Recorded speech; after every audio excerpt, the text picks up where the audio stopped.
Okay, so the question is asking for which of these is an equivalence relation. And for us to consider the word that is equivalent, we need to consider three things: reflexivity, uh, symmetricity, and what? Transitivity. And transitivity. Beautiful. Okay. So for the first one, is it reflexive? We're talking about all functions such that f of x minus g of x is equal to 1. Is it reflexive?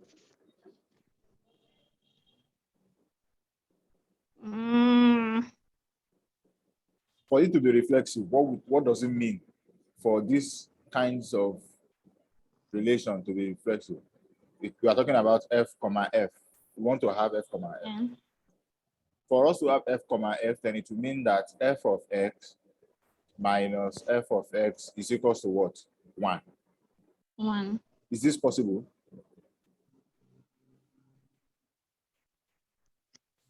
Is it possible for f of x minus f of x to be equal to 1? No. Why? Why isn't it possible? It's the same thing. Should be So equal to 0. is equals to 0. So f of x minus f of x is equals to 0 and not equal to 1. Therefore, it is not reflexive. Okay. Okay? Okay. So since it is not reflexive, we don't need to trouble ourselves for other properties. So the second one, 2, we are told, so let us see, is it reflexive? Yes, it is Yes. reflexive because f of 0 is definitely equal to f of 0, right? Yes. So it is reflexive since f of 0 is okay, but that's not all. We need to check now, is this symmetric?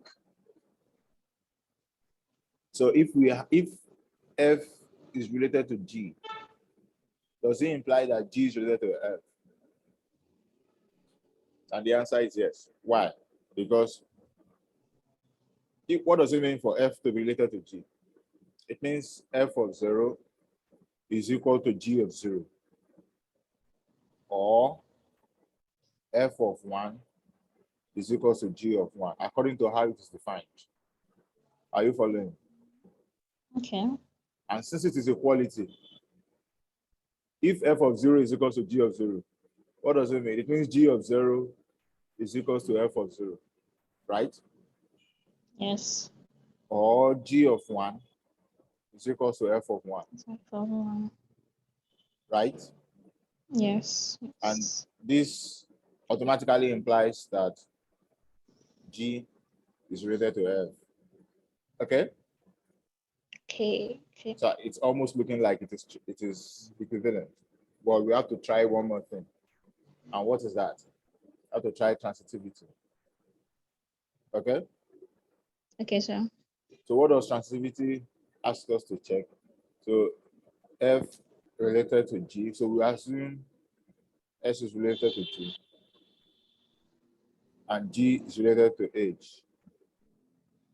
Does this imply that f is related to h? That's the main question. So does it imply that f is related to h?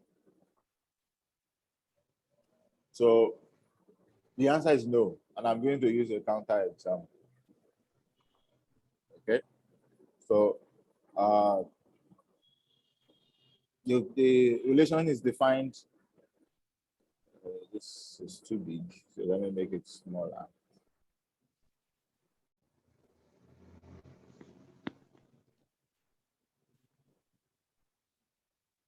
That's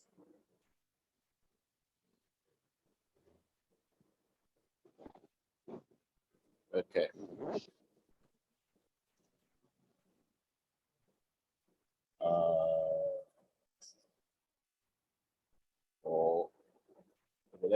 be the definition here. We are dealing with number 2, right? Yes, sir. Sorry.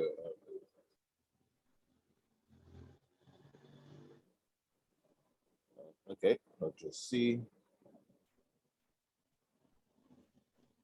Let's put it here. Control V. All right. So if we assume that F is related to G,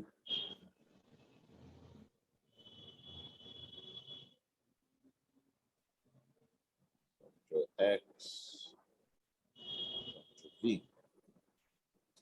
So what does it mean? It means that F of 0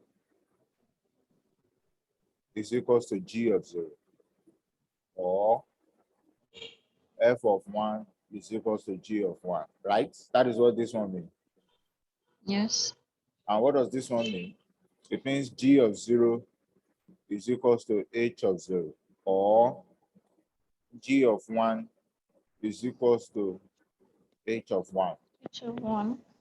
So does this combination of possibilities imply that G will be related to, F will be related to H? No, it doesn't. Okay, it does not necessarily mean that, because it is all that we are using. Or, so F of 0 could be equal to G of 0.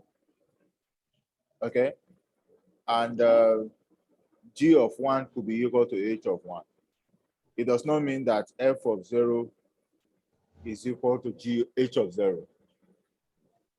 Okay, so the example I gave to some set of students yesterday.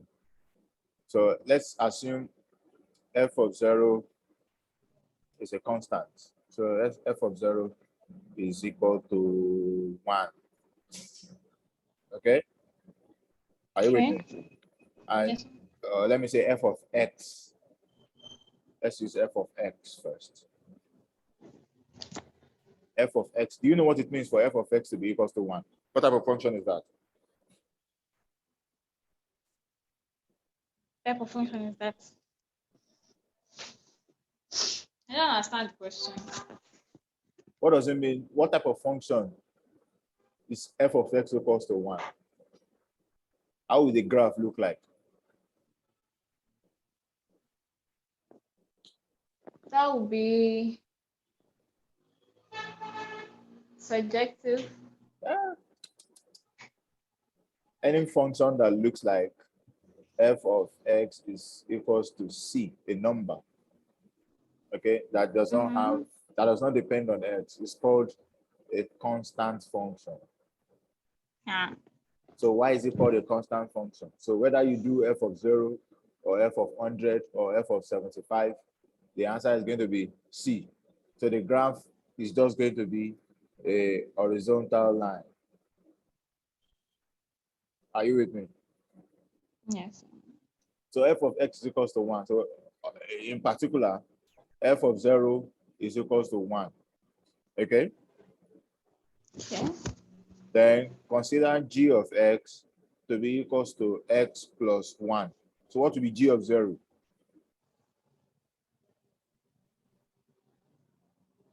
That's 1. 1. So what does it mean? Look at the way we defined our function. Our function says F is related to G if F of 0 is equal to G of 0, or if F of 1 equals to G of 1. In this case, we can see that F of 0 is equal to G of 0, isn't it? Yes. So F is related to G.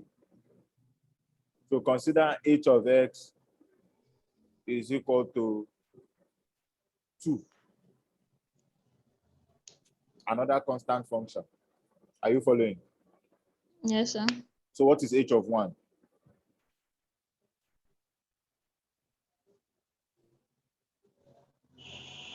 That's 3. H of X is equals to 2. What is H of 1? That's 2. 2. It's a constant function. So what is G of 1? G of 1, 3. No.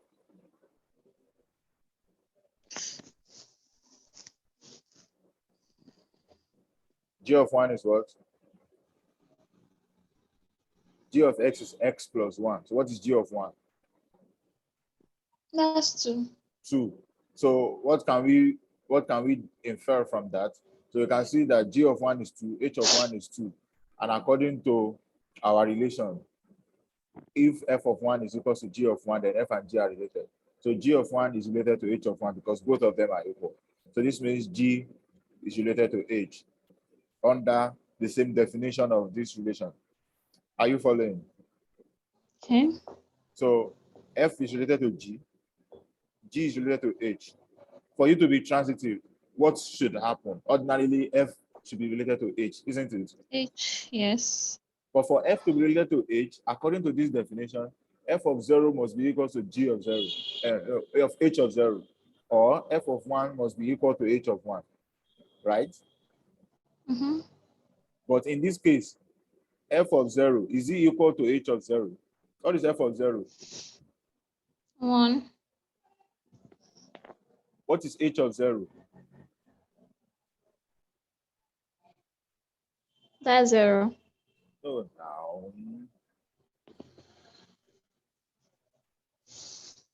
What is H of 0?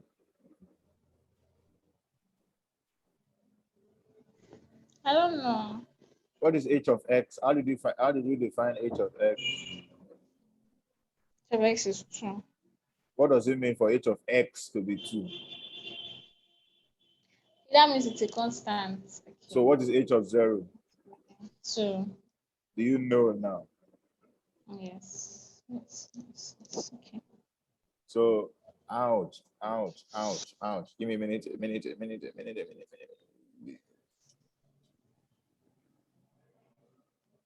Oh God. Oh. Are you still there? Can you hear me? Yes. Okay.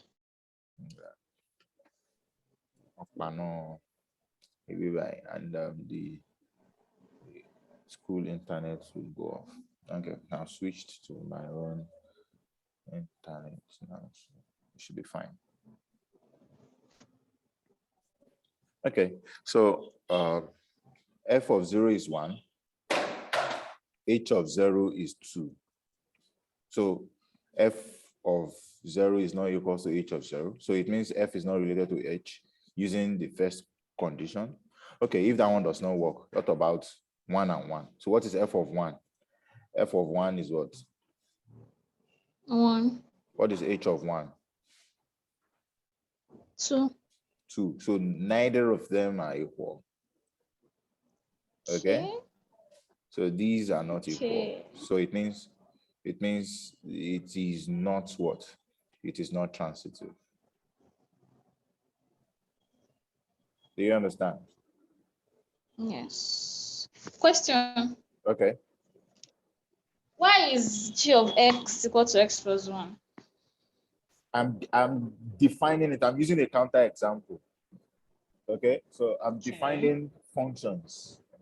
So if I can come up with an example for which the statement is not true, then I have shown that it is not true. But I cannot use that to prove that the statement is true. I only need one instance to show that something is not true. Okay? But to show that something is true, there's no amount of instances I can bring up that will be enough. So I need to use a strong proof for that. Okay? Okay. So it is not transitive. So that means it is not an equivalence relation. So we move to the third one. The third one, F is related to G if F of 0 equals to G of 1, or okay, and F of 1 equals to G of 0. Is it reflexive? No. Why did you say no? It's different. F of 1, g of 0. When we are saying reflexive, are we talking about different functions? So what we want to see is F related to F? So what are we supposed to check? Supposed to check if F of 0 is equals to F of 1 and F of 1 is equal to F of 0. Okay? Okay. This is not always true. Why? Because it is only true if F of X is a constant function.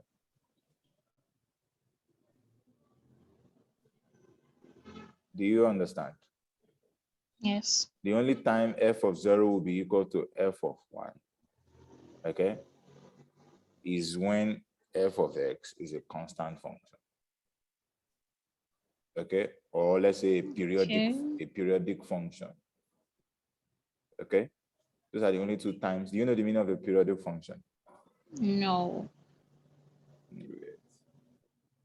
We did periodic table in secondary school, right? In chemistry. Okay. What does it? What is periodicity talking about? How did we form the periodic table? Okay, what is peculiar to elements of group 1?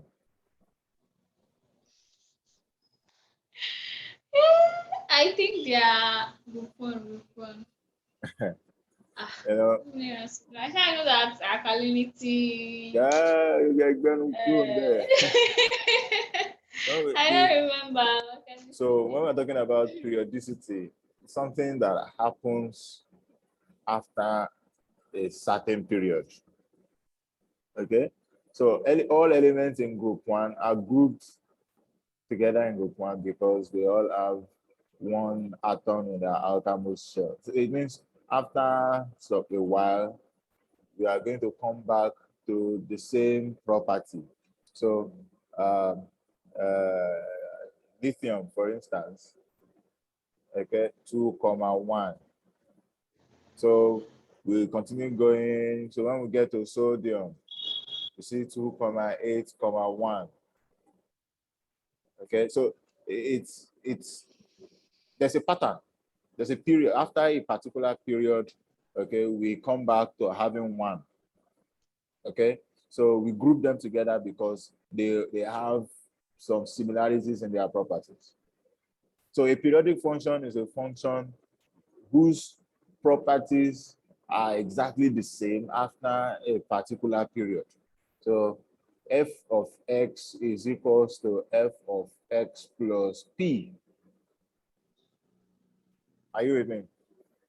This is what we call a periodic function. If f of x is equal to f of x plus p. So p is the period. A good example is the sine function. Sine x is equals to sine x plus what? Sine x is equal to... Asking me? Yes, now. Sine, what's the period of a sine function? Sine x is equal to sine x plus 2 pi. You have not heard that before. Might have. Sine 30 is the same thing as sine 390. Okay. You have heard that before, right? So yeah. When we go through the circle once, everything restarts again to the same property. Okay, so it's a periodic function. So that's the only case where, so it is either the function is a constant function or a periodic function, but any other function can be general function. So f of 0 will not be equal to f of 1 if the function is neither a constant function nor a periodic function. So it is not reflexive. It is not always true. If something is not always true, then it is not true generally. Okay? Okay. So it is not reflexive. Is that clear? Yes. Are you sure? Yes. Okay. Then the fourth one. So out of the ones we've checked, none of them has turned out to be an equivalence relation. So hopefully this last one will be. And if it is not, then maybe the answer is none of the above. But let's see. Let's not rule anything out. Okay, so is it reflexive? So we want to see is f of x minus, this is f of x minus g of x is equal to k. So let's pick k equals to 0. We can pick any k, doesn't matter. But let's, for simplicity's sake, let's pick k is equals to 0. So is f related to f? The answer is yes. Why? Because f of x minus f of x is equals to 0. Right? Yes. Is it symmetric? So what does it mean to be symmetric? F of x minus g of x. Does it imply that so if f related to g, it implies that f of x minus g of x is equal to 0. Okay? Yes, sir. Does it imply that g is related to f?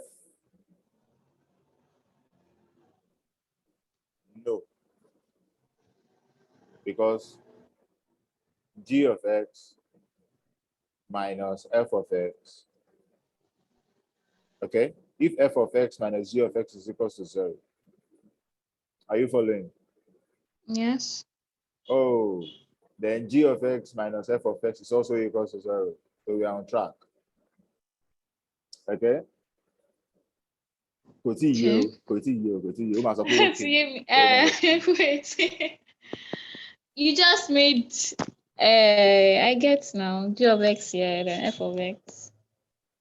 So if f of x minus g of x is equal to 0, it means f of x is equal to g of x, right? Mhm. Right?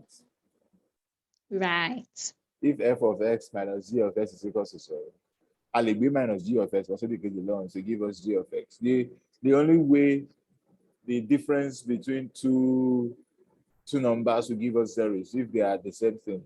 Okay? Okay. So if f of x minus g of x is equal to 0, then it means f of x equals to g of x. And so g of x minus f of x is also equals to 0. So which means There. g of x is also, g is related to f.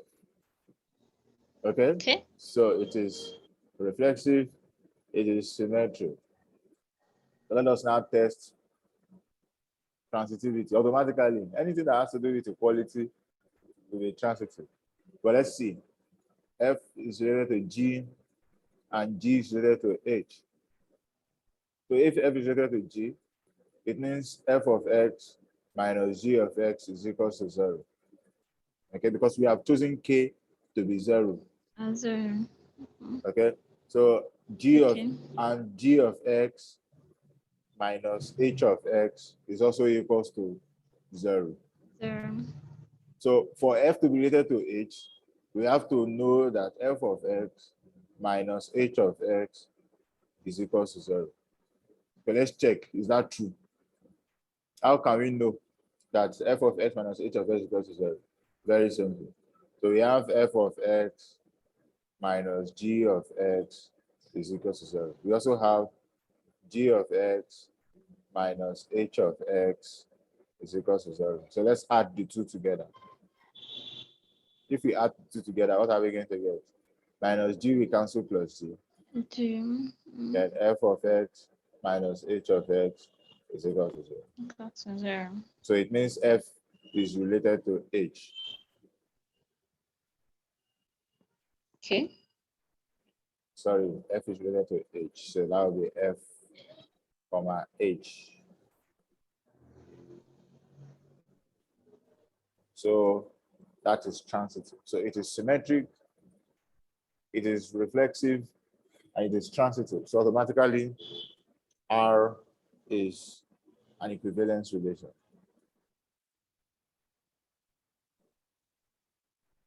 Okay. Okay. All right. So what if k was a different number? So things I was going to things may ask. yes, things may change. Okay. But the definition of the relationship is for some k in z. So we are at liberty to choose any k. Okay, because if k is not equals to 0, reflexivity might not work. Okay, Okay. because for example, if we take k is equals to 1, f will not be related to f, because f of x minus f of x can never be equal to 1. One. Okay, Okay. but the fact that we did not fix k in the definition of our relation means that we are free to use any k that will make it a relationship. So it means that for this relationship, for you to be an equivalence relation, then k has to be 0. Otherwise, symmetricity will not be, because if k is not equal to 0, then it reduces to which one? To 1. Because what is in 1? 1 is f of x minus g of x is equals to 1. Okay? Okay. Okay. So and we saw that that one is not symmetric because f of x minus g of x is not equals to 1. Is that clear? Yeah. Are you sure? Yeah. Okay, so I'm going to stop the recording for this one. And stop that first before saying the next.